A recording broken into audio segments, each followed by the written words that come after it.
Welcome back to the Win with Dice podcast, the podcast featuring members of the Win with Dice team, and this week a special guest host. I'm Calvin, and joining me this week is Tim. Oh, thank you for having me back. So, of course, if you've been listening to the podcast, you know who Tim is. He is the person who was running the Unintended Consequences and Lost Minds of Phandelver campaign for us previously. We've had Tim in a bunch of episodes, and also in some of the games we've talked about. And since Ramon is away this week, I thought, who better to co-host the show? I mean, most of the people, but you were kind of stuck with me, so... No, you were at the top of my list.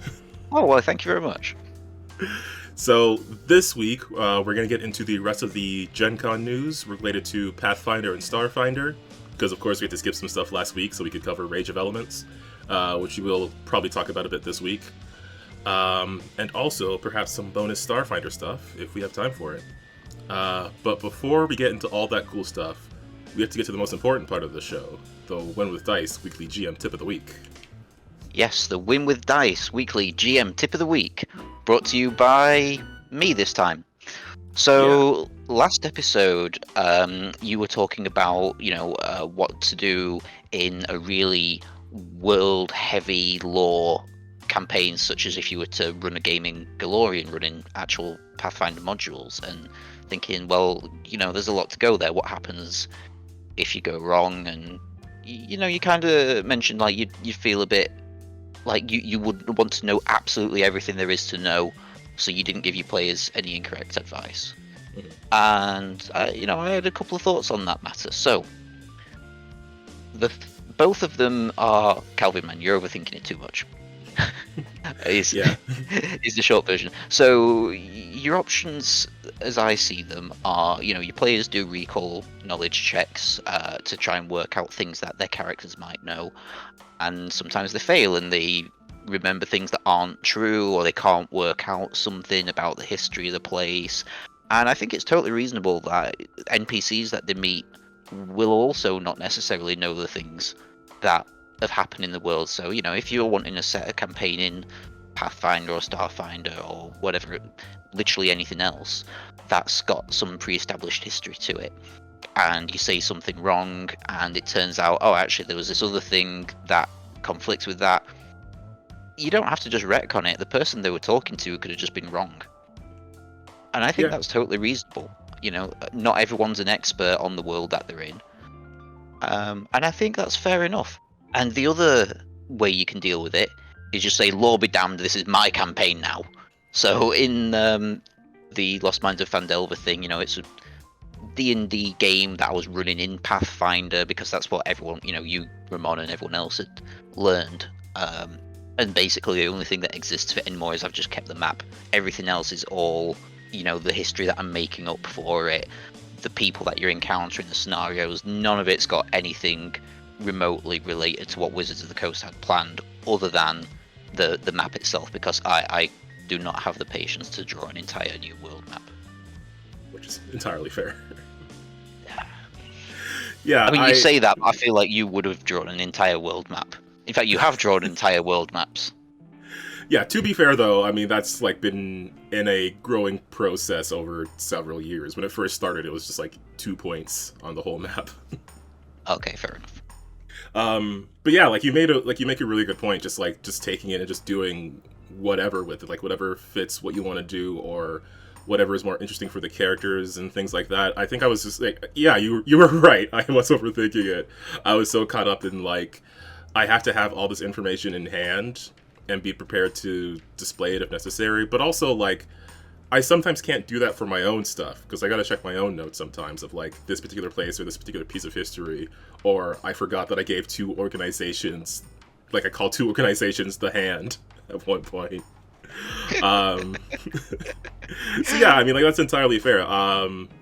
Because I think I had also mentioned the Mutants and Mastermind setting at the time. And just how, I've played in it on the Untold Stories Project channel. I've played in it for, 2-3 years now.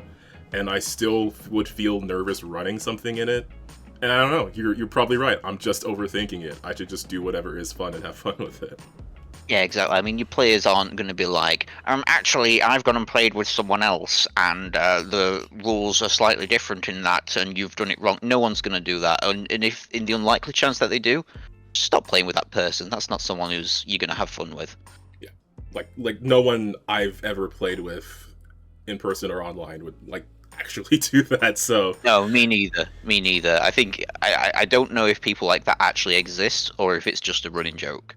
I hope it's a running joke. Yeah, depends on where you look. I know there are some horror stories out there, but none I've experienced personally. But yeah, I think even just knowing what you need to know, and then everything else, if it comes up, you just make something up in the moment, and then that's canon for your world. I think that's probably an entirely valid answer, and that's probably something I should lean into more, especially for Pathfinder. Yeah, it's fine, and just as long as everyone's happy, if it's something that you seem happy with, because at the end of the day, it's your game once you start running it. Mm-hmm. The players are always going to do something that's different anyway, so whatever rules are as written, it's never going to pan out like that. You might as well let the history of the world expand in the same way. Yeah, I think this is actual advice that I need to apply to stuff that I'm doing. Like, I definitely have a Starfinder thing, and I was like, oh, I wish this worked this way, but it's like, you know what, it can, and it just will if I wanted to. Nice. So yeah, that is the tip of the week. So with that, let's get into some of this news. So Gen Con was a couple weeks ago by the time people are hearing this. Obviously, there was a bunch of stuff from Pathfinder and Starfinder, from Pasion in general, and we covered some of the more important stuff, that being Starfinder 2nd Edition, and the upcoming, there's a couple new classes coming out for Pathfinder in the future. But I wanted to get into some of the stuff that we didn't specifically cover. I do want to mention up top, though, that while I have my own notes from the streams on the Paizo channel, and I'll have a link to those as well, I did also refer to some other summaries that people had made, just to make sure that I didn't miss anything specific that I want to cover. And I want to have links to their stuff as well. So the Sly Strategist on YouTube, I'll have a link to that channel. And a person named The Magic Sword on Reddit, they did a bunch of summaries as well.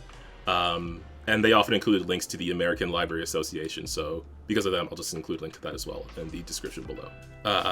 But let's get into it. So first off, we just had that basic intro of the keynote, which was introed by Eric Mona, Chief Creative Officer at Paizo, who mentioned a few different things, especially things that were going on specifically at the convention itself, and how you could get into games at the convention itself. There was actually some dice bags they were giving away, and because of Rage of Elements, the dice were made to look like they were made of different elements. That's dope. And I think they actually, for the most part, I think it was just they were just colored differently and stuff, but if I recall correctly, I think they had some metal dice and some wooden dice in there as well. Ooh, neat. So yeah, that's a fun Makes sense that they wouldn't have had a flame dice. Yeah. I imagine a water dice couldn't have stayed in a bag too long. It works if it's ice. Yeah, temporarily. You can use this for one game. So yeah, I'm sure people who were there had a lot of fun with that. One thing that was also mentioned is that some of the organized play modules would be added to Foundry, and they would be, from that point, they would be pretty much kept up to date as far as releases go, starting August 30th, so end of this month. Interesting. So with Foundry being a one-time purchase, is it going to be the same one-time access to these modules, do you think? Or is it going to be a subscription like it is if you were to use Roll20 or other tabletop simulators? They might have a subscription for the organized play modules, because I know they have a subscription for some other aspects. You can get a subscription for books and stuff like that. Okay. So I think really the modules will just cost the same, well, it may either the same or a little, whatever their digital price is for the modules. I think it's just going to be that they're also going to be available on Foundry, because they were on Roll20 and Fantasy Grounds. Okay. So I think Foundry is just another option for them now. Okay, cool. Which, Pathfinder 2e is pretty popular on Foundry from everything that I've heard, especially compared to how popular it is on Roll20. So it makes sense for that decision. I mean, yeah, it does make sense. I mean, since you got me onto Foundry, I was like, there is no turning back from this. It's some of the most convenient money that I've ever spent. So come on, Foundry, sponsor Win with Dice. We will talk good about you. You know, they have in the update recently, if your character has persistent damage, whenever you end a turn, it'll automatically roll the damage and the save for the damage. Oh, that's sweet. It's pretty useful. Oh, that is really useful. I always forget that. Yeah, same. So yeah, check out Pathfinder 2 on Foundry, and hopefully we can do a partnership with Foundry at some point. But yeah, let's get into some more specific stuff. Starting with Pathfinder. Again, in the keynote, this involved several of the people who are behind the game. Specifically, we started with Logan Bonner, who is a lead designer. And he was talking about the Rage of Elements book, which included some of the updated language and terms from the remaster. And speaking of the remaster, there is a preview document out that at some future point we'll be getting into on the podcast, because it's a whole lot of stuff, especially with regards to wizards and how their magic schools are changing. But overall, the books are designed to be more user-friendly, with more improvements to make it just easier to play and read and find what you need in it, which is sort of why they're splitting up the player stuff and the GM stuff more. And as we mentioned before, it's going to be compatible with already published content. And because genies are a bit more of a thing, because they're very tied to the elements, as far as Rage of Elements goes, there's going to be a bunch more of them in Monster Core as well. So yeah, as far as the books go, we've got GM Core and Player Core coming out November this year, and then next year will be Monster Core and Player Core 2. And Player Core 2 will have any of the classes that are missing from the Player Core book that's coming out. And we'll get into a bit more of the remaster stuff later in the podcast. Sounds ace. Yeah, I'm very excited for a lot of the remaster stuff. Even things that are just like a simplification of terms. Is just going to make the game easier to play. I'm really excited about the cleric update. Ooh. Yeah, you just get 4 healing fonts now, or harm fonts, I guess, if you're evil cleric. Yeah. But, and plug those extra healing fonts straight into my veins. Playing a cleric is not the best. Yeah, it's kind of a struggle sometimes. Yeah, but I like that they're letting the classes lean into what they're good at, and then just really like emphasizing the style of play that they want to come out of those classes. Definitely. Speaking of classes, though, like we mentioned before, this was announced by Michael Sayer, design manager. Some projects that were previously unannounced, including a new book and a playtest. This whole new playtest is apparently a linked project between the adventure writing team, a new novel that's coming out, and a new rule book that's coming out. But we don't know the names of any of this stuff yet, because the name of it would be a spoiler. So, I'm not really sure what to expect, other than one of the core 20 deities will die. And I'm sure the title of it is, like, the death of whatever deity it is. Sort of like how RuneScape had the death of Gulthix, I think it was, a while back, and that was a whole big deal because that was one of like the 3 core deities in the RuneScape lore, which is very deep and expansive, but not that I remember it. So are they just announcing the God Killer class or something stupid like that? Could be. Man, that'd be dope. Like, I'm excited for Kineticist, but if they go for God Killer or something, it's just, that's what I'm playing. I mean, same. It is. So what they have said is that this playtest will include 2 new classes, but also that they haven't been seen on Galarian before. So the Kineticist, it's been brought over from 1st edition and updated and stuff, as well as pretty much every class that's been added to Pathfinder 2B so far, I think has been something from 1st edition, like Oracle and Gunslinger and stuff like that. But this is apparently something completely new. So, really hard to know what to expect at this point. I mean, in terms of specifics, I've got no idea, but based on what I've been seeing about Rage of Elements, I have little doubt that it will be excellent. Yeah. Um, it's probably going to be something that leans into magic a bit. I feel like it might be something sort of like the Magus, where it has that mix of like martial and magic. But yeah, I don't really know. What I do know though is that the playtest will run from September 1st to October 3rd. So I think maybe, yeah, I think, well, by September we'll know more about this. I just don't know if they'll say something sooner. Well, we'll find out. Yeah, I'm sure we'll know more by the end of the month. Yeah. Additionally, they talked about John Compton, the senior developer, and Luis Loza, creative director. We're talking about High Helm setting and the Sky King's Tomb adventure, and how those would include some new adventures and details on like dwarven history and culture, just like a new urban space for players to get into.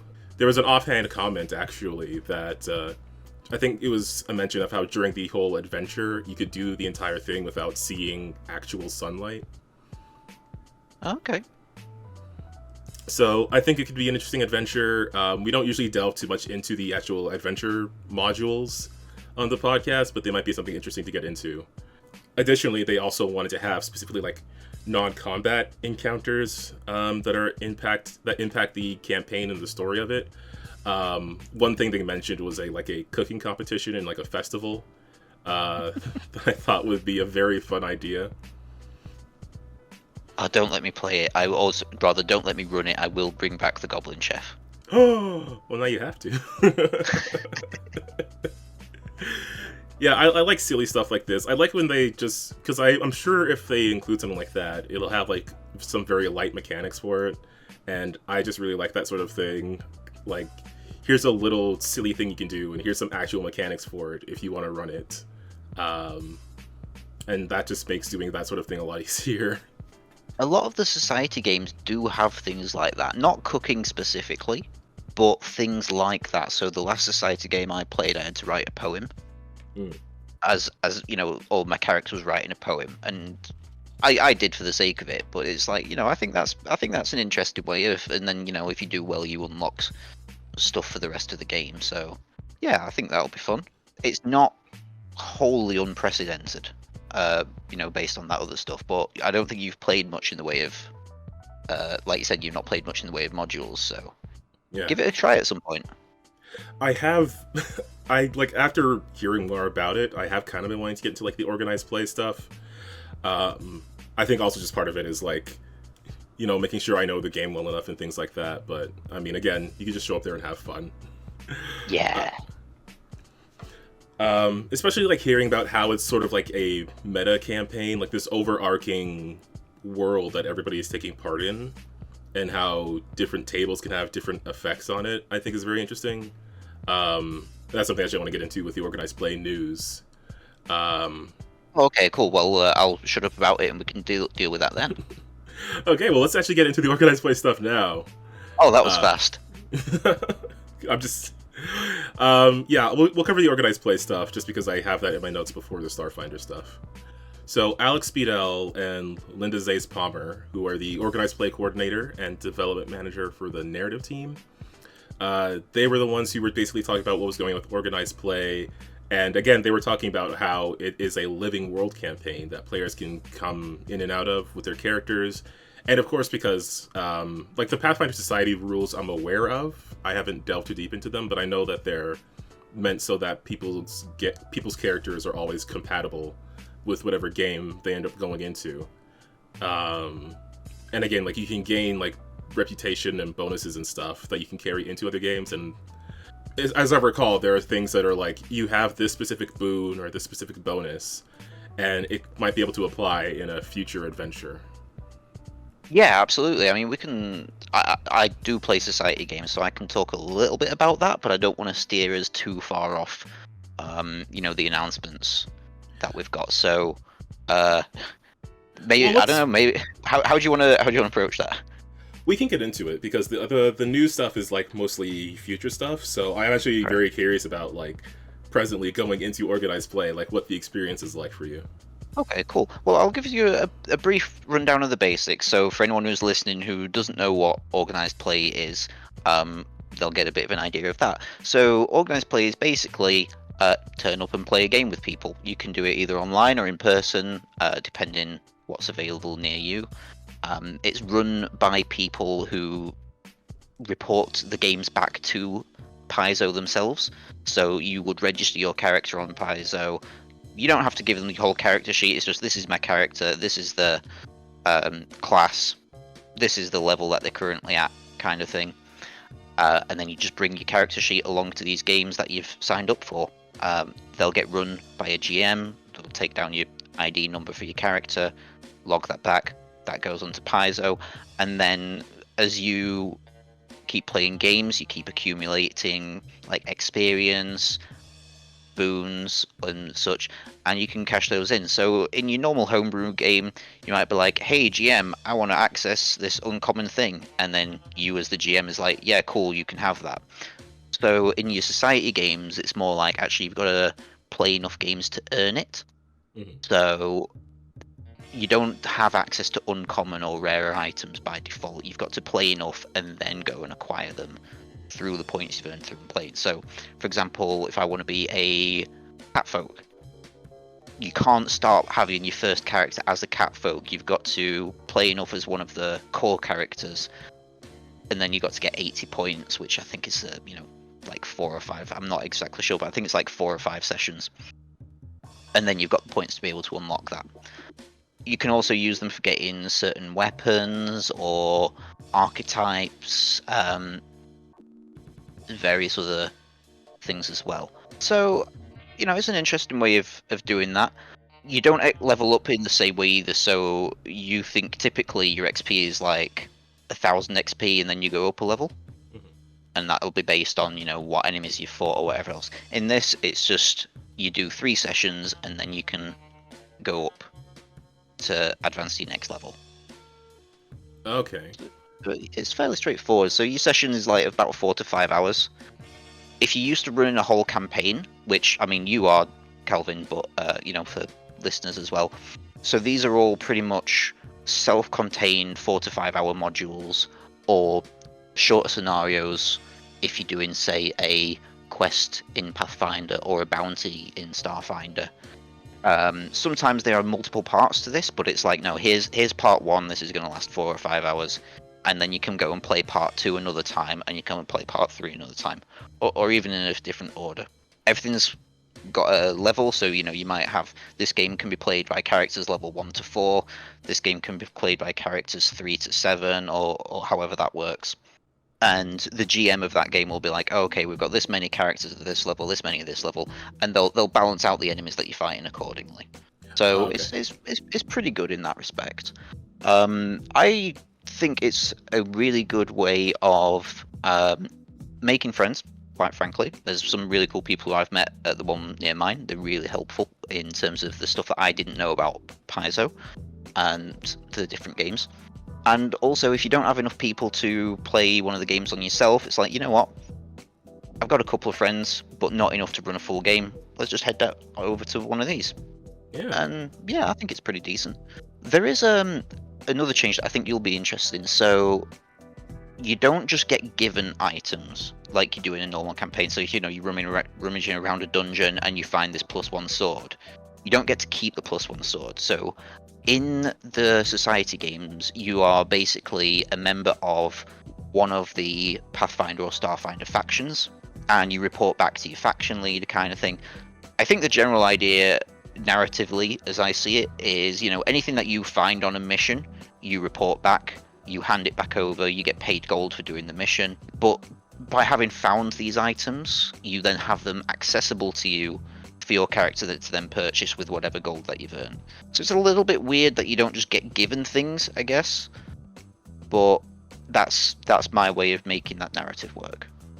Okay. So it's a little more video gamey. They have to unlock it for purchase. It's exactly that, yeah. Exactly that. Something that you touched on earlier about the living world kind of thing. Mm-hmm. So the Pathfinder and Society module, sorry, I meant to say Pathfinder and Starfinder modules are all set based on what the current day year is.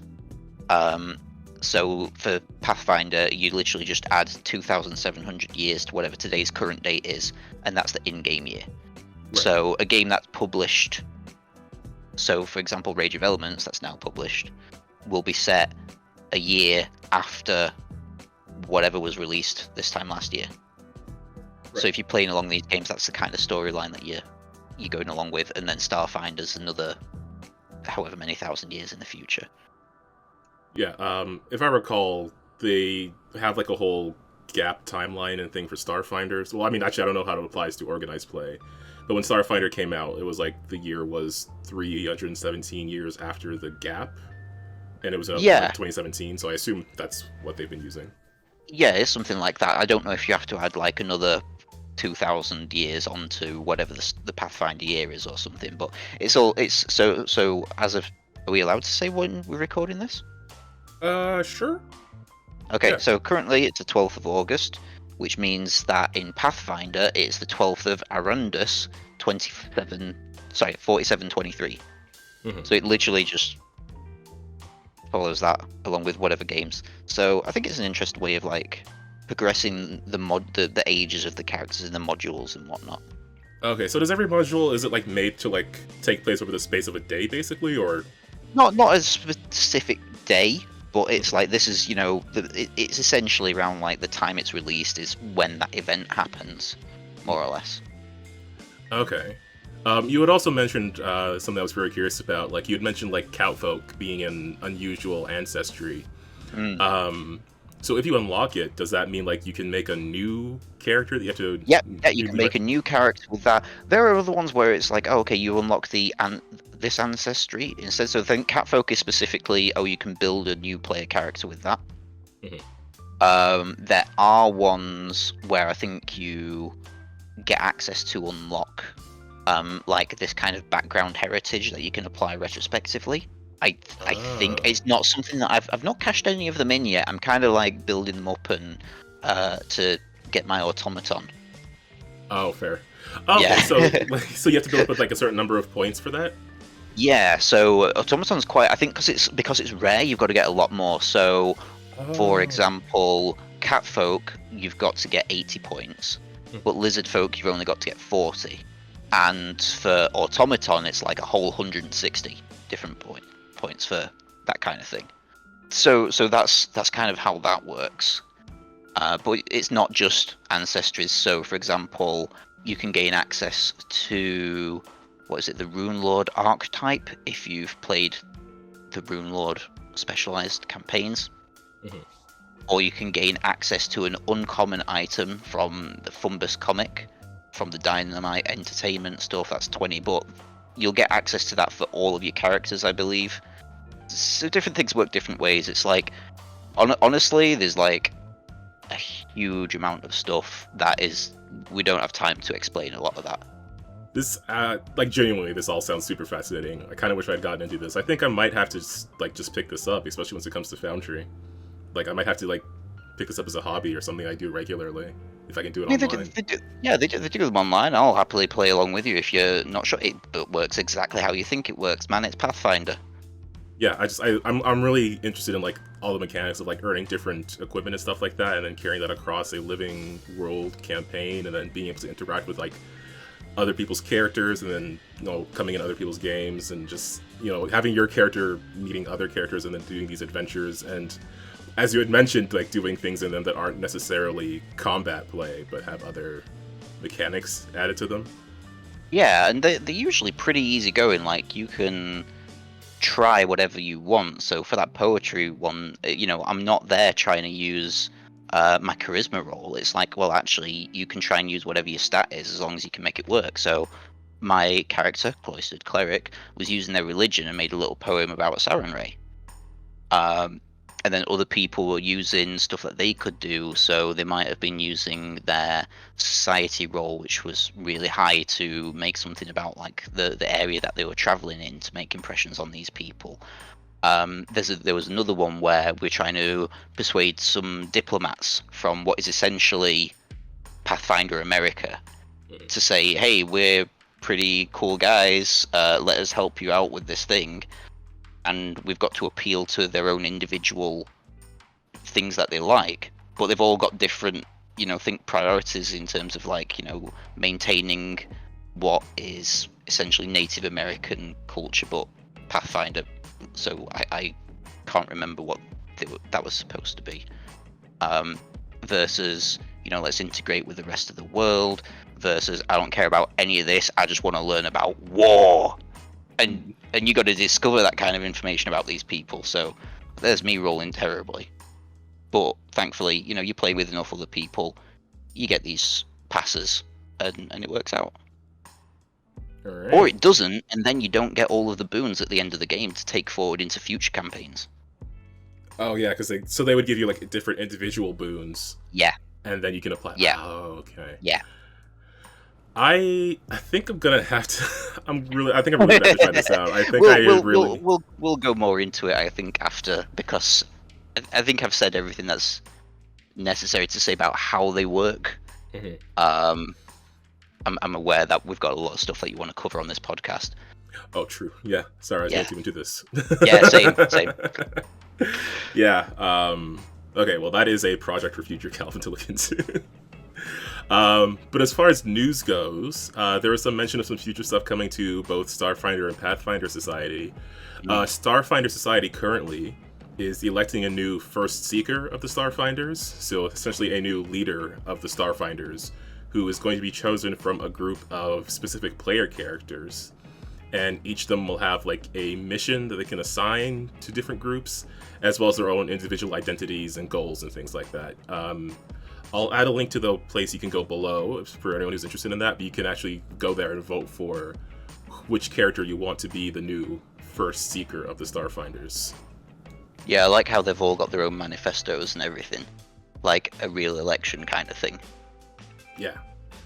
Just knowing more about it now, I think it's going to be really interesting for people who are into the Starfinder Society. Additionally, there were some Pathfinder adventures that had their premiere at Gen Con, closing off Season 4. So it was Blessings of the Forest, Trapping the Hag's Claw, and Danklinane Academy's First Great Prank War, which I have no idea what that would be, but that sounds really fun. And it's meant to wrap up Season 4, and then future adventures in Season 5, which is called Year of Unfettered Exploration, will involve the Rage of Elements book. They mentioned a couple of adventures, and one of them specifically was sort of leaning into all the new planar stuff. I know you got hundreds of ideas about that, and I am just terrified to see what happens with them. Oh man, there's so many new cool creatures and items. I know, and you can turn any creature you want into an elemental version just by applying the elemental blocks. It's so good. It's so cool. Here are some water wolves. Oh no, why did you... Now I know that you've got the idea of water wolves in your head. But what if there were water wolves? They also mentioned a couple of teases for upcoming organized play adventures later this year. For Starfinder, they mentioned desert racing and ghost ships, which both of those sound really cool. And for Pathfinder, they mentioned Arcadia and a cursed dollhouse, which sounds very creepy. I want no part of that cursed dollhouse. He says, knowing full well that he will play it. Yeah. I want to see those ghost ships. Oh, you know what? I bet the ghost ship and Cursed Dollhouse are going to be like, do they do like monthly, like season, like if around Halloween, they'll probably do like a more horror adjacent adventure, right? I've not been playing Pathfinder Society long enough to know the answer to that, but I imagine the answer is yes. There's way enough goofy stuff that happens in those modules to not think that that's a thing they do. Okay, I might have to get into Starfinder in time to do some ghost ships, because I've been playing a whole lot of Dead Space, and that seems just about right. Yeah, I've been watching you play a whole lot of Dead Space. I ain't playing that, that's too scary for me. It's remarkably scary. I don't do well with horror games, so I think Dead Space is the best I can do. I think it's okay watching you do it, because you just like sing your way through, and that's just very calming and reassuring. I'm glad it is. It helps me too. All right. So continuing on, again in the order of things that were in the keynote, we get into Starfinder and Starfinder Second Edition, with a playtest that will officially start in summer 2024. So I believe it'll be at Gen Con 2024 because their stuff usually is. And then Starfinder Second Edition will be out in 2025. And the big thing about this, and they showed off that trailer with the 3 action symbol, is that it will be fully compatible with the Pathfinder 2E Remaster. So you can use stuff between the games interchangeably, and that's partially how they've been testing some stuff. Like they've been testing characters against Pathfinder 2 creatures to see how they play and how they work. I mean, narratively wise, it makes sense. It's all set within the same universe. So, why can't you have these things work in the same way? Exactly. But playtime wise, that's going to be super fun. Yeah. Especially like just bringing Starfinder classes into Pathfinder or Pathfinder classes into Starfinder, because like as far as like what they're able to use and stuff, it'll fall under like, light armor, simple weapons, like that sort of thing still. Other than certain traits and tags and stuff, but especially because me and Ramon, we did like a little playtest of the soldier class, and it was really interesting how it had its own thing. Like it wasn't just fighter in space anymore. Which I mean, that's a bit of an oversimplification for how Soldier in Starfinder First Edition is, but that's kind of what it is largely like fighter in space. Like your simple damage dealer, straightforward class. But now there's a bit more like control with it that I do want to get into, but I want to cover the new stuff. But if we have time, I do want to get into all of that. Okay, cool. So yeah, again, they want this to be the most open playtest they've ever had. So there was talk about like possibly streaming some games. They're getting into like the details of how they're developing things. If you go to starfinderplaytest.com, there is a field test document there that has level 1 to 5 of the new soldier class, and it also has some items and some creatures, including the Tashtari, which are basically laser wolves. And they were pretty fun to play with, and they're actually like, because they're Pathfinder compatible, you can just take those laser wolves and use them in a Pathfinder game. They're not like tech-based or anything like that. I mean, either way you could still use them, but yeah, if you want to... Liza, what have you done? Why have you given Calvin the ability to have laser wolves? They're really cool laser wolves. They open their mouth and it's like, blah. I'm very excited. They're really fun to run. So yeah, they talk about some of the classes. The soldier, it's a bit more oriented towards like carrying big guns and doing big area damage. The mystic, it's leaning a bit more into forming bonds with the party as being a bit more of a healer and a support class. And Mystic was just sort of like your more magic-based class in First Edition. The Envoy was also sort of a support class. And in Second Edition, they're leaning more into like giving directions and bonuses to characters when those directions are followed. But it can also lead by example and get into the fight. Envoy is one of the classes that was talked about a lot in Starfinder, especially like requiring updates and things like that, because Envoy kind of felt like a thing that you could just, like it didn't really feel like you could get into the fight as much, or at least for some people it felt that way. Like all you would do is just give a bonus to an attack, and then that's pretty much all you do on your turn, without being able to do anything special yourself. So interesting. Yeah, they're talking about like leading by example, so I guess the Envoy is going to have more options for getting into a fight. Neat. They showed off some of the iconic characters, all of them having been aged up a bit. This I don't think we talked about last week, but the Patra, which is like the cat-like race in Starfinder, is becoming a core ancestry because their homeworld is joining the Pact Worlds, which is like the main setting space of Starfinder. And I'm actually super excited for that because the Patra are one of my favorites as far as ancestries in the game goes. So I'm very excited to see them as a core one. Oh, interesting. Okay. Yeah, there's a lot of cool stuff in the Starfinder game, especially as far as like alien species goes. Yeah, Patra is one of the ones that I want to really get into playing. maybe I'll do it in a society game. I'll see what I can have to do to unlock it. I will admit, much to my shame, I have not played a Starfinder game yet, ever. Which, with you being a friend of mine, I find really surprising. I figure like you'd have like forced me into it by now. It's something I do need to do. I gotta set one up because I love running ship combat in Starfinder. I know some people are into it, some people aren't into it, but I'm really into it. Nice. So I'm hoping they have more of that. But yeah, like I said before, they want the Starfinder classes to not just be fantasy classes in space, because now that you can mix them up, if two classes are very similar, then there's going to be like no reason for them both to exist, right? Yeah, it makes sense. They mentioned some also for Starfinder, the spells only went up to level 6. And now that it's being brought into Pathfinder 2e compatibility, they can go all the way up to 10. And they mentioned some of the names of higher level spells like Event Horizon and Doom Scroll and Glow Up, which I don't know what any of those mean.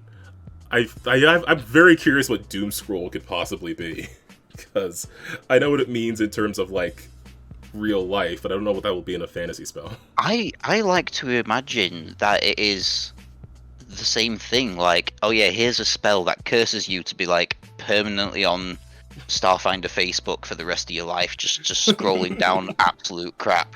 You can't get into the fight because you're too busy scrolling through space social media. Yeah, you know, it's like gonna affect whatever your mental health state is just by looking at it. So that's a -2 to your rolls right there. Oh no, that's a terrible curse. I can't put down my phone. Yeah, if that's not what it is, that's what it should be. Oh, definitely. If not, we'll just make that custom spell. Nice. Yeah, there's also mention of just having more single action stuff in Starfinder. The deities, of course, becoming more integral to Starfinder because you can have more deity-related classes now. And like I said, yeah, they had mentioned playtesting involved some Pathfinder 2 creatures.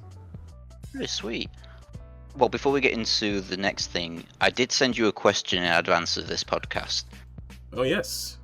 And I want to know the answer. So, because we now know that you'll be able to mix and match the Starfinder 2nd edition with the Pathfinder Remastered stuff, what's the crossover that you're most looking forward to seeing?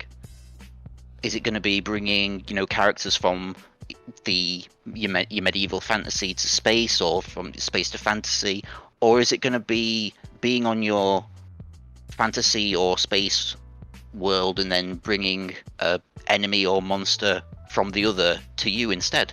So, this is also something that people can answer in the comments below if they want to as well.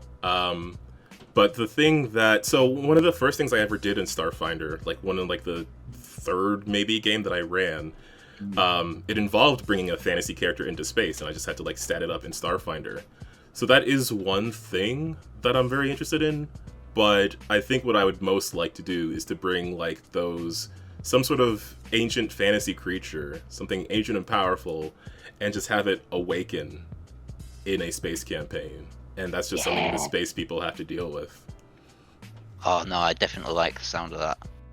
Actually, there's a bit of a discussion that I saw the other day with regards to Starfinder, and one person was just talking about having their fantasy characters wake up in the future, and I was looking at that, and I got some Samurai Jack inspiration from it. Gotta go back as the past, Samurai Jack. If you're listening to this and you don't know what I'm talking about, finish the podcast and then go and binge watch every episode of Samurai Jack. Yes.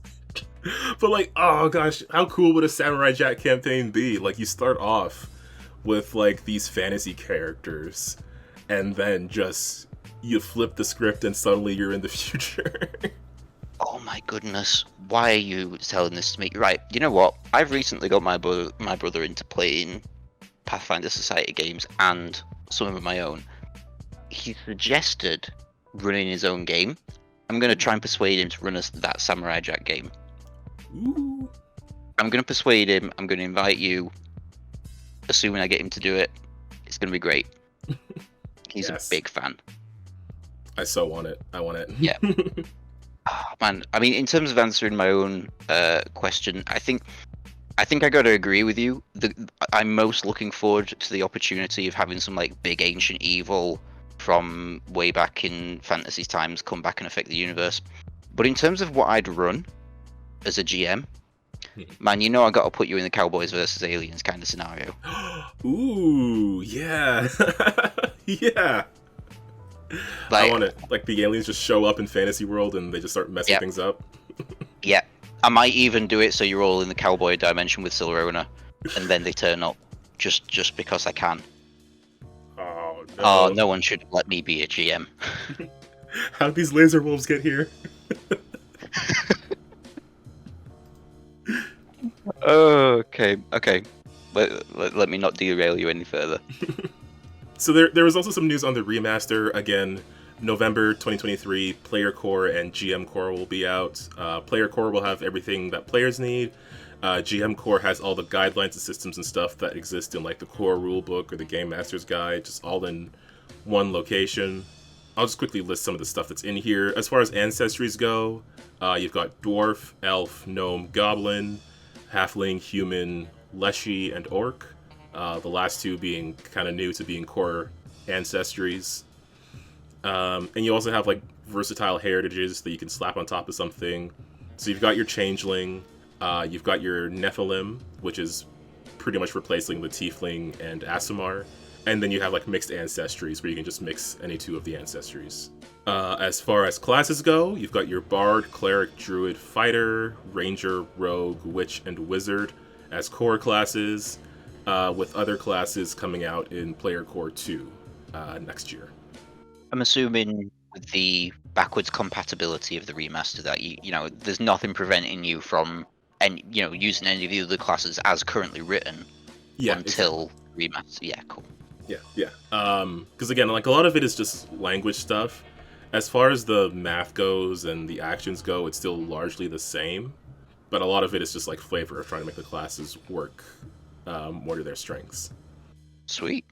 And again, there were some things we've already talked about, how alignment is being removed, how there are different spell schools, instead of every spell being in one of 8 different schools. Now there are literal schools of magic that can have their own custom spell lists. I'm aware that some people are like don't like this change because they feel like it gives wizards less options, but I kind of feel like it flavors them a bit more. And additionally, like, if you know that you want all of like the illusion spells or whatever, there's probably going to be a school that applies to most of them. And if not, then you can just like custom make one. Like, there's nothing stopping you from doing that. Like, if anything else, like, you can talk to your GM and have more of an idea of like the sort of spells you would want your wizard to learn, and then maybe come up with a better sense. They can come up with like a better sense of like, well, what sort of school would provide those spells. Absolutely. And just because these are the ones that they've announced now, doesn't mean that those are limited to it. They've suggested other ones.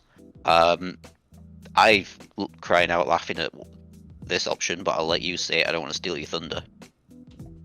Oh yeah, and like as far as the ones that I was able to see and make out from the blurry screenshot, I saw School of Ars Grammatica, School of Battle Magic, School of the Boundary, School of Civic Wizardry. There was a mention of like a pyromancy, a goblin school of pyromancy, which could be pretty fun. And that's just where all the fire spells go. The concept of that is music to my ears. So, yeah, with that in mind, just because those are the announced schools, they said there can be more. You're playing a custom campaign, and you want your wizard to do other things, just have your wizard go to a different homebrew school. Yeah, I don't know. Like, part of me is wondering if, because I know there's a lot of complaints going on, especially on the Reddit, but like, part of me just doesn't understand it, because like, what are you missing that you can't just make? I don't know. Maybe it's just me. Maybe I don't understand their perspective. I kind of understand if you were playing like society games and you're not going to be able to have those options. But otherwise, just ask your GM, and your GM's usually going to be cool with it. Yeah, maybe it's a society thing. But yeah, as far as other games go, like, I don't really see what the issue would be.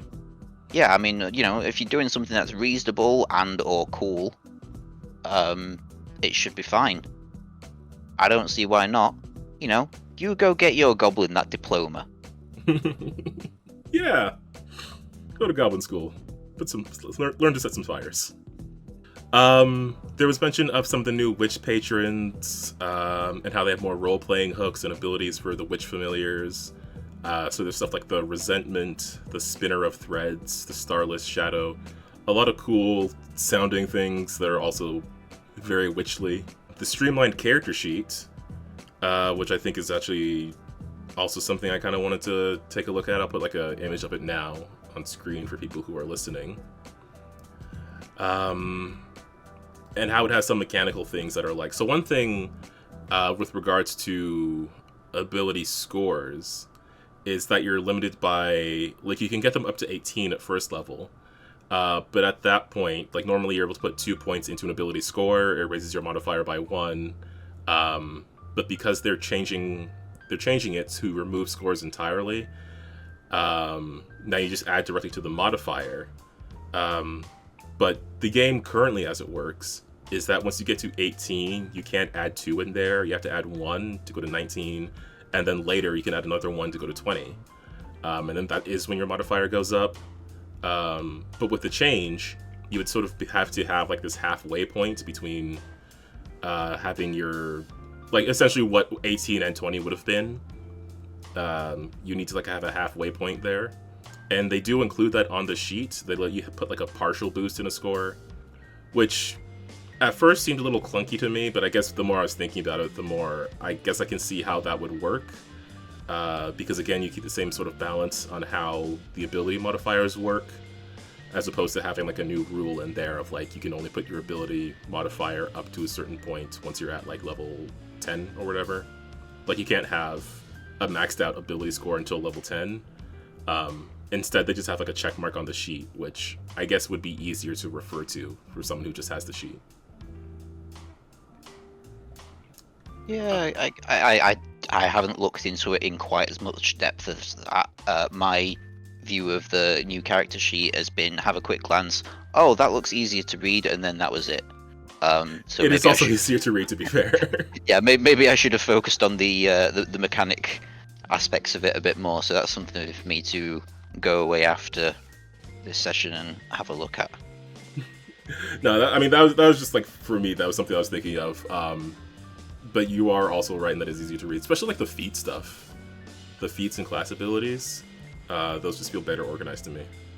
It feels better organized, and I feel like that's going to be a lot easier to use for anyone who wants to create the character on paper rather than using an app. Yeah, definitely. Yeah, I mean, you've got that pretty much. Like the sheet itself. That's why, like, that's something I was thinking about with regards to that partial boost. Like, it's going to be easier to keep track of if you just have the sheet. So again, the GM core book is going to have stuff from the core rulebook and Game Master's Guide, as well as some setting information, and some updates to certain subsystems. They mentioned, I think it was the chase system got a specific mention, because in some ways it was easier to like have certain characters not participate. So they are changing that so all the characters can more participate in different subsystems. And all the magic items are being listed in GM core, since GMs are usually the ones who are handling their distribution. And as far as that makes... Oh, no, go on, please. Oh, no, go ahead. I was just going to say, if you're new-ish, that player core can seem like there's quite a lot in my opinion, as not always finding it easiest to read a whole lot of things at once. So, moving out things that are not for the player, to me, seems just like that's just going to make life easier for a lot of people. Yeah, like that's just the book with all the player stuff, and like you don't have to worry about anything else. It's just this is the book you need. As far as the other books go, Monster Core, which is like replacing their Bestiary, that's going to be out March 2024, and Player Core 2, that's going to be out July 2024. And that's the majority of the information. There was some talk about the Rage of Elements book as well. with Logan Bonner, Jessica Redekop, and Sen HHS writing the book. After the playtest, they got into simplifying the basis of the Kineticist class, removing all one of the parts of feedback they got was that there was too many moving parts. So they took some of the complexity out of the play of the class and left it in the choices that you make. And we got more into the Kineticist class last week, so go check out that episode for more specifics. But there was also talk of like functional stuff from the book, including the adjustments that you can apply to creatures. Similar to how they have elite and weak adjustments, you can now apply planar adjustments. And then there was some description of how some of the planes worked and things like that. But again, I think we kind of got into the whole book last week, so I don't need to give too many details on that, because you can just go back to that episode. So that is about all the new news stuff that I wanted to get into this week. But I do want to sign off with like a little snippet of the Starfinder 2e test game that I ran with Ramon. Come on, it's the moment we've all been waiting for. So, of course, like I mentioned before, there is a field test document for Starfinder. It comes with the soldier class up to level 5, as well as a handful of weapons, and some creatures, specifically the Tashtari, who are the laser wolves. So, what I did is I made a couple of soldiers, made a couple of kineticists, and I put those together, and we just ran a quick combat against a handful of these laser wolves. There was a leader, the Tashtari Alpha, and then there was 3 just like regular ones. So getting into the characters, specifically, there was Grolba, who is a dwarf soldier. The soldiers themselves, they split into different fighting styles. That's sort of the subclass of the soldier.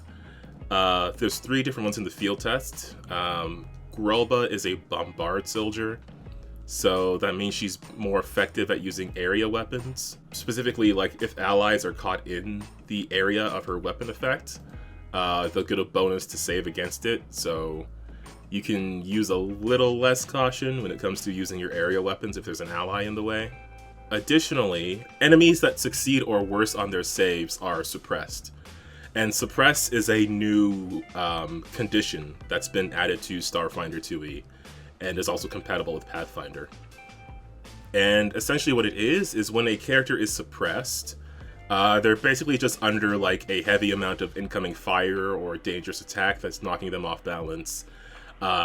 They take a -1 penalty to their attacks and a -5 penalty to their speed.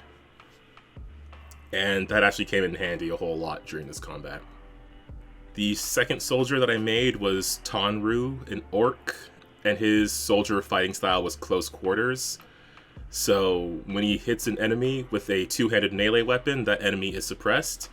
And he also gains the ability to like basically attack of opportunity on suppressed targets who are within his reach. For the kineticists, I had Jin Groundbreaker, who is the kineticist I've talked about since the first playtest with the game, with an earth focus. And then I had Leaf Riverbind, a Leshy kineticist who had access to wood, water, and air. Unfortunately for Leaf, I will admit there were some things that we did kind of flub up during the course of this test. Leaf kind of got the worst of it because for some reason his ability score boost did not apply. So all his saves and attacks were super low. But his healing stuff was decent at least. But basically, as we got into the combat, so the Tashtari Alpha, it moved up. It used its Solar Cry ability against well, it has a pretty big burst. So when it uses Solar Cry, it's basically just like a big old laser show erupting from this creature, which also applies dazzling effects. As far as the Tashtari go, tactics-wise, it seems like they're mostly made for like getting in there, blinding and dazzling enemies, and then applying some laser beams. And if they get too close, they can use some bite attacks, and their bite attacks have the ability to knock down their foes. So if you knock someone prone, they're flat-footed, they might be a bit easier to hit. I hate how you've described this like it's some like really cool raving disco, and then suddenly you just get bit by a wolf while you're distracted. That's a bit forget what it is though. That's terrifying. Oh man. So yeah, it used this big old laser show with the solar cry. Mostly successes on the save, but because of the ability, the people who succeeded were still dazzled for 1 round. Which is essentially just like enemies are concealed because you're a bit blinded from the big old laser show. And then this was followed up with a Bristle Flash, which is more of another light show from one of the regular wolves, which continued to daze the players. This one doesn't do as much damage as the solar. Well, the solar cry does do damage. The Bristle Flash doesn't, but it does like dazzle people. So yeah, it was kind of a rough first start for the player characters. But when we got into it, Grelba, she came out with like this big ol' roto laser. Like, you know, typical sci-fi minigun. It's too big for one person, but they're somehow making it work, like that kind of space minigun. Is there any point in not having one of those? I mean, that's what everybody should have, right? Yeah, she was using those, and she did like an area thing. So one thing that the soldiers have is an ability called Primary Target. And what that is when you do a attack that has an area effect, you can choose one particular target in that area and make that your primary target. And what that means is that it doesn't roll a save against your area, you roll an attack against it instead. And with soldiers, especially, like, that makes them a bit more likely to get those crits because you're rolling an attack roll and you're just trying to get over their AC as opposed to them saving against your ability. So if you have something that you're really trying to lay into, you have a better chance of actually damaging it. And that came up a couple of times in this test combat. I mean, that makes sense. You know, you throw a grenade at someone, it lands at the feet. They're probably not dodging that. Someone like a few feet away might just be able to jump out of some shrapnel. Exactly. Like, yeah, pretty much. Like, you know you're doing damage over this whole big space, but there's just one particular thing in there that, you want to put it down. Yeah. No, I think that's a good mechanic. Yeah, I really like the suppressed statistic. Like, I kind of want to use it as, like, for other things because it's just so effective for control. But yeah, so what ended up happening was that she rolled a low attack against the one she made her primary target. But the other one, it did fail its save, so it got that full damage. However, Grelba also has the pin down ability.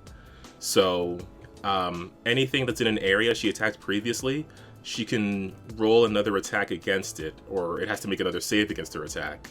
And if it fails, it doesn't take damage, but it is suppressed.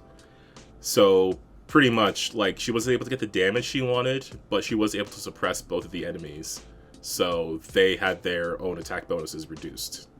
And yeah, it again, like, the soldiers is really great for, like, control in that way. Meanwhile, Jin gathered her elements to set herself up to use her abilities. She applied some armor and tried an elemental blast, but it missed. The kineticists were doing a lot of missing, especially with their ranged attacks at first. Oh no, you've been so excited to use them as well. I know. She got a lot better when she moved into melee range, because she landed a pretty devastating hit, but she is not very good at range, apparently. Or her luck is just bad. But Tonru, he used his scattergun, which is just like a space shotgun. He used it on one of the regular laser wolves, again making it the primary target. And even though his attack missed, he was able to follow it up with his own ability called Punishing Salvo, which is basically just making a second attack on a primary target. And with that second attack, he was able to land a critical hit. So he kind of made up for that first miss. Ooh. And he also suppressed the wolf, because he has suppressing fire. Which is pretty much like, again, like for every soldier, like if something only gets a regular save or worse, like you can suppress it. So he just really laid into this wolf.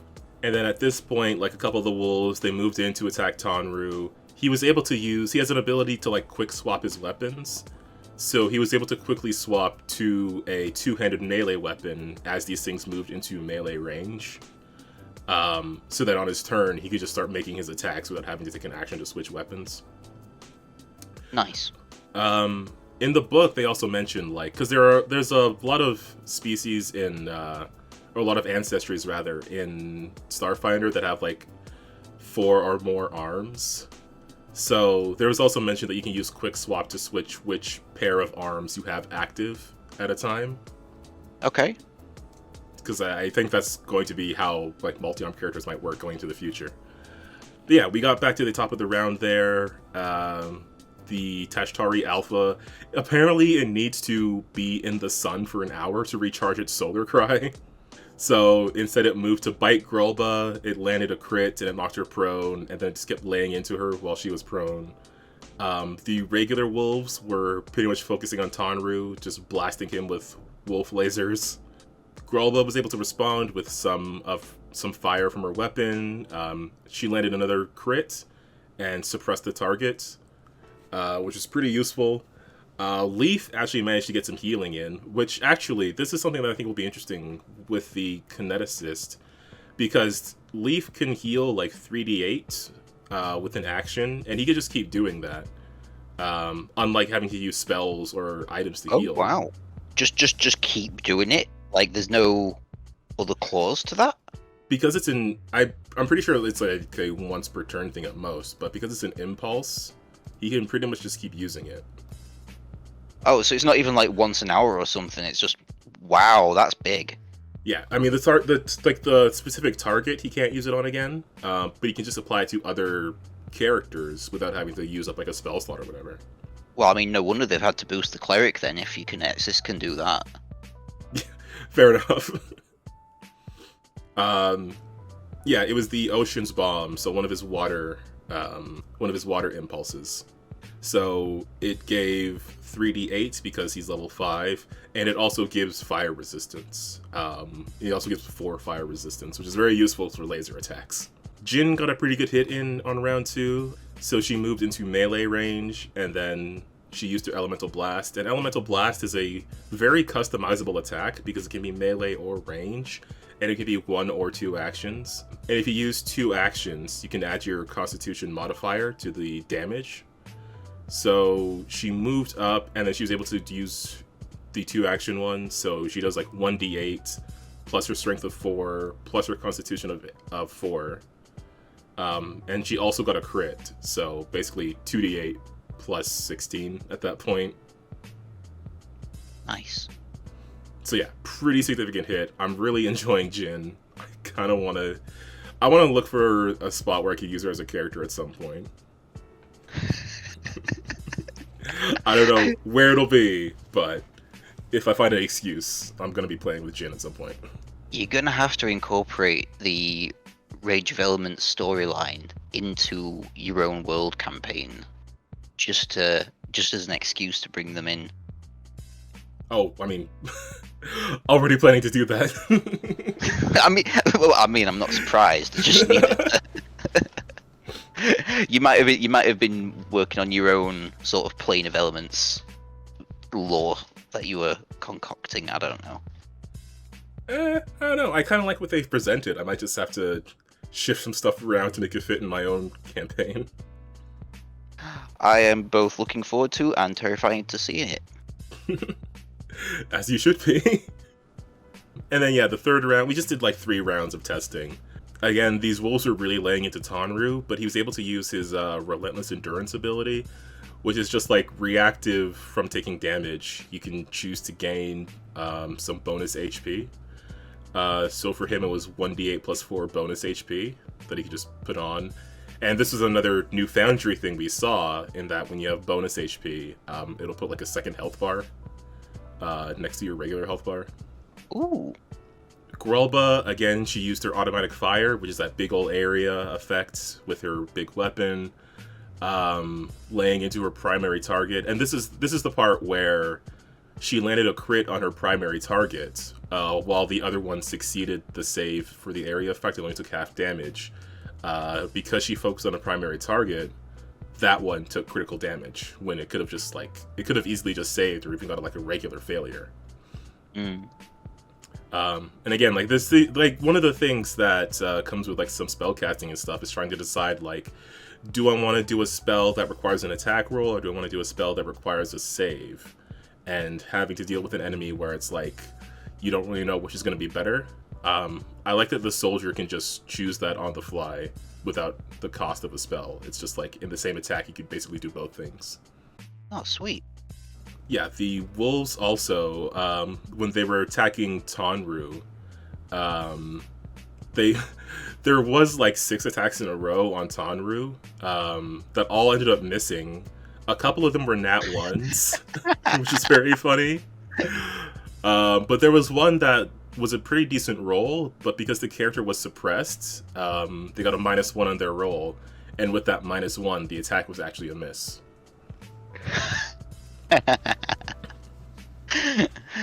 Nice. Yeah, it's a pretty cool ability. Yeah, that sounds good fun. You're definitely enticing me to check some of this out. Oh, for sure. I gotta make sure to link you to the document because it's got a lot of cool stuff that I haven't used yet. And you might like those laser wolves. I like the laser wolves. I just don't want to encounter the laser wolves. There's a difference. I don't know. It's gonna be laser wolves or water wolves. One of the two. No, it's better. Give me the laser wolves. Delorphic can attack the laser wolves. I think the water wolves is gonna struggle with. Possibly. And then that was pretty much the third round. We did try using the ambush bladderwort with Leaf, which is a thing he has access to because he has wood and water elemental abilities. But again, because just the DCs were messed up, just because his character wasn't built properly. But it would have been cool. I did, though, use Tremor with Jin, which is an overflow ability. So basically, she would have to resummon her aura after using it. But it was able to do a burst of damage of like 1d8 plus 2d10 damage in an area, which is cool. I don't often see like mixes of dice as far as like damages go. It's usually like 3 of something, like a bunch of like the similar thing. So I don't know. Yeah, or maybe you get like a plus something to it in addition. So yeah, a mix of dice is unexpected, but not unwelcome. Yeah, I'm gonna have to. I don't know. I kind of want to see. I don't know if you've used the website Any Dice, but you can use it for like dice statistics. And sometimes I look at it if I'm curious of like what thing does more damage in this situation. I want to take a look at it and see what 1d8 plus 2d10 averages out to be. We gotta get you some new hobbies. No. I'll have this one singular hobby. That's all I need. But yeah, the RPGs are cool, but if you're looking at dice statistics, we need to like get you out in the real world a little bit. Go watch the Barbie movie, man, or something. Like, it was sick. Oh, I really should. I should make plans for that. Dice statistics are important. It's how I do the most damage. I'm not saying they're not important. Just maybe not for fun. Look, I ain't judging you. I just wanna broaden your horizons a bit. But I gotta know the math. But yeah, as far as the class goes, like, it's great so far.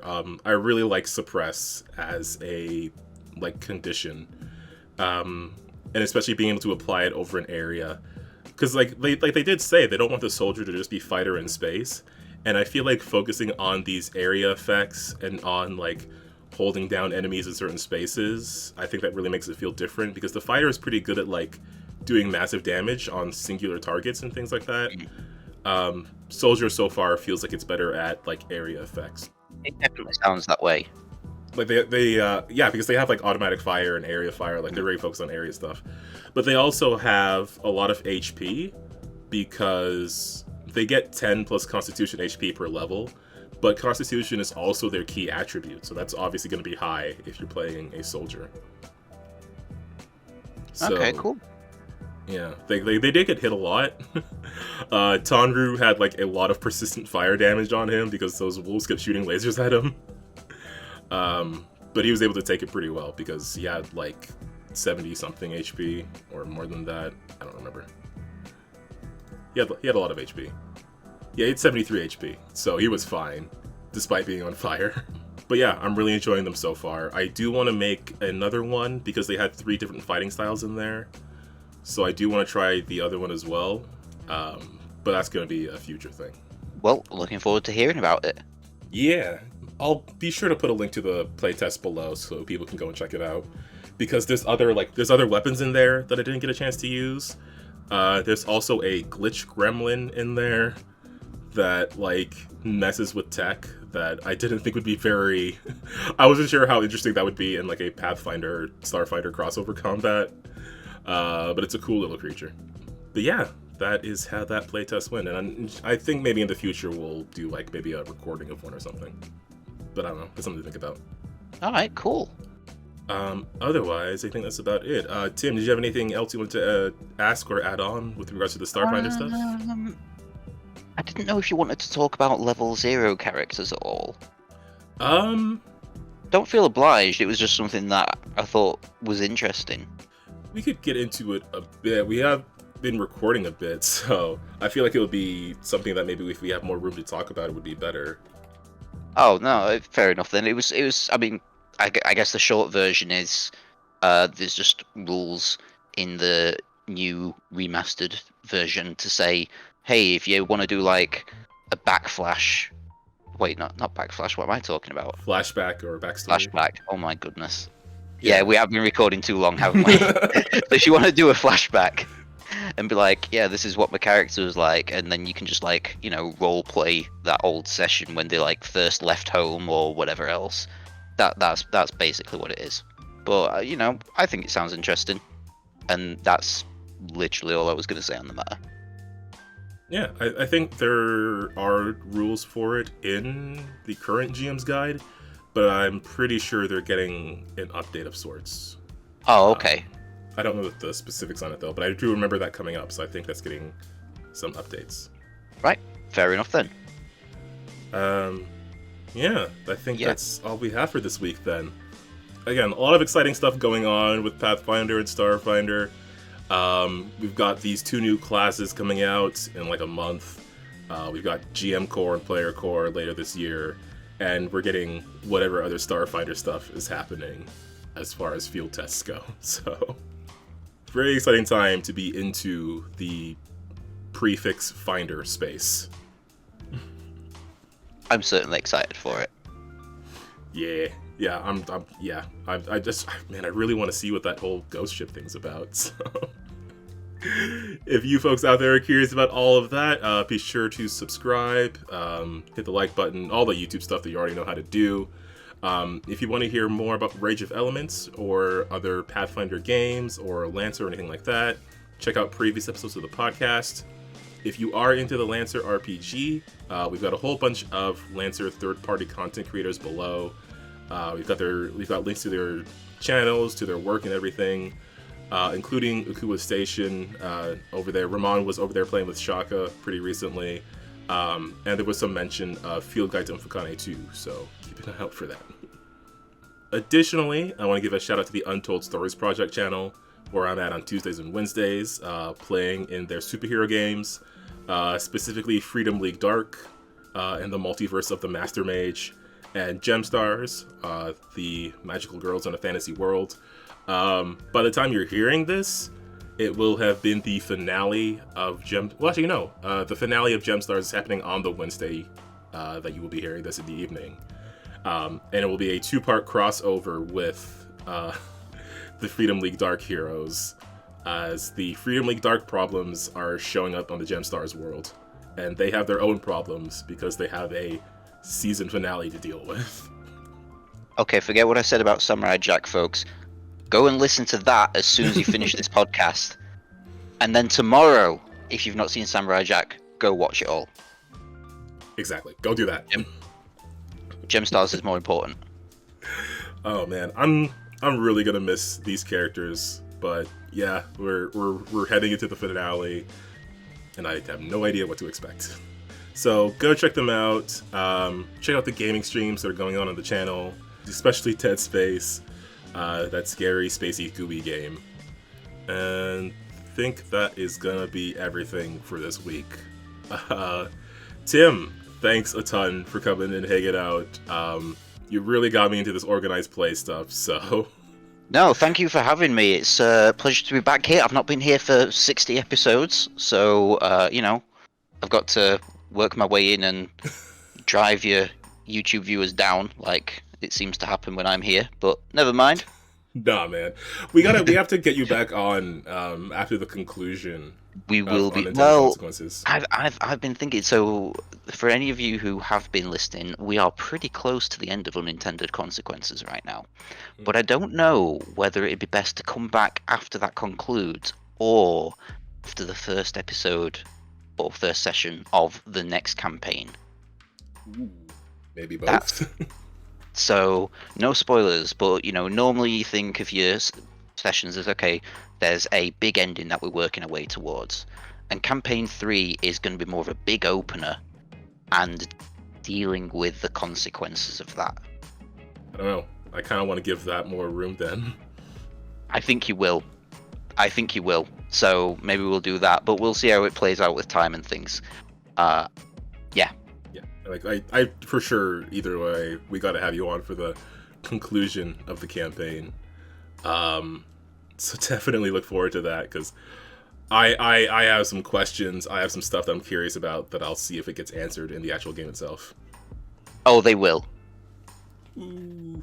They will. I know your questions, and I've got it set up ready. All right. Well, if you guys want to hear about that, definitely subscribe and ring the bell so you get notified when new episodes go up or when new streams happen. But that's about all we've got for this week. So, for all of our GMs and players out there who have to get back to the past, just remember to keep on. You can do it. Stop laughing. You can do it. I don't know why that got me. Just remember to keep on winning with dice, and we'll see you next time. Bye, guys.